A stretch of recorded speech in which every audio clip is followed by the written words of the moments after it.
काल आम्ही गेलो हॉटेलमध्ये, म्हणजे फ्रेंडशिप डे होते म्हणून आम्ही काल गेलो. कारण आमचे रिलेशन चालू होऊन 8 वर्ष झालं. आम्ही फ्रेंडशिप डेलाच भेटलेलो म्हणजे वैदूच्या पप्पांनी मला बघितलेलं असं. त्यांनी मला रिक्वेस्ट पाठवलेली फ्रेंडशिपची, हॅपी फ्रेंडशिप डे म्हणून, आणि मी त्यांना ब्लॉक केलं. म्हणून त्यांनी दुसरा नंबर घेतला. दुसरा नंबर घेऊन त्याच्यावरनं मला मेसेज केला. हॉटेलमध्ये गेलो तर आम्ही बसलेलो वेटिंगला. तर किती गर्दी होती काल, संडे असल्यामुळं खूप गर्दी होती. आणि आम्ही बसलेलो वेटिंगला आणि वैदूचा नखरा बघा, जेवण येईना लवकर म्हणून. मग परत पापड आलं, पापडची ऑर्डर दिली आणि ह्या दोघांचं कसं नखरा चालेल बघा एकामेकाला बघून.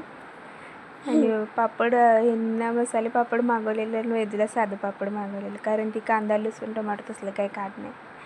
आणि वैदूचा नखरा चालू होता. परत आम्ही जेवून आलो घरी. याच्यात तर तेवढंच.